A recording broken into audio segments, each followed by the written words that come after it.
In this lesson, we'll explain in basic terms how a Bitcoin transaction works. Bitcoin transactions are validated and stored over a network of computers. Validation ensures that the payments and transfers are accurate and valid. So for example, to ensure that there are sufficient funds in the bank account of the transferor. The network of computers keep track of Bitcoin payments and ensures each payment is added and stored to the Bitcoin blockchain, which is simply a list where all Bitcoin payments that have been made are recorded. In the Bitcoin network, the computer which stores the information also runs specialist software that connects the computer to other computers over the internet which are running the same software. The network of computers can talk to each other about new payments and updates to the Bitcoin blockchain. The updates will include a number of payments, often called a new block, which is validated, confirmed, and then distributed across all the computers on the network. So how does a Bitcoin payment work? Well, to clarify this, let's run through a Bitcoin payment example. There are some key terms and concepts you need to understand for the example. Firstly, there's the Bitcoin address. If you use the example of keeping your money in bank accounts, for Bitcoin you keep them in Bitcoin addresses. An example of a Bitcoin address, which is a 34-character address, is as shown on the screen. Then there's the private key. Each Bitcoin address has its own private key, a 64-character password, which is needed to send payments from that address. However, the key is mathematically linked to its respective address, and hence you cannot change it like a password or a PIN. Note that Bitcoin as a digital currency is not stored. It is the private key needed to make transfers and payments which are stored.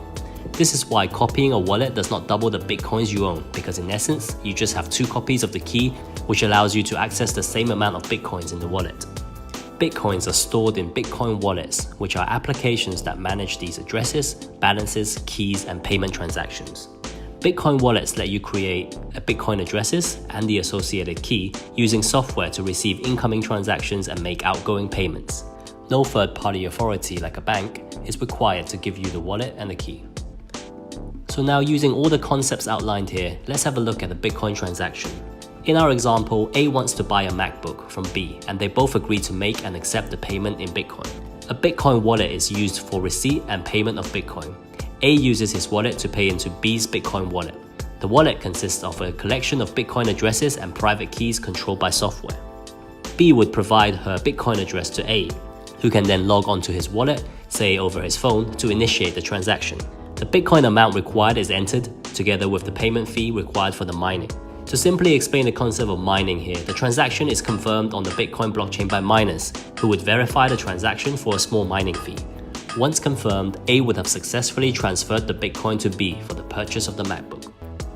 To summarize, Bitcoin transactions are validated and stored over a network of computers which all run specialist softwares. Validation ensures that the payments and transfers are accurate and valid. The network of computers keep track of Bitcoin payments and ensures each payment is added and stored to the Bitcoin blockchain by communicating with all the other computers on the network that also runs specialist softwares. A Bitcoin address consists of 34 characters. A private key consists of 64 characters. Each Bitcoin address has its own private key, which is essentially a password needed to make transactions with that address. Bitcoins are stored in Bitcoin wallets, which lets you create Bitcoin addresses and the associated key using software. No third party is required in this process. In the next section, we take a closer look at how transactions are validated and the role of miners in confirming and recording the transactions on the Bitcoin blockchain.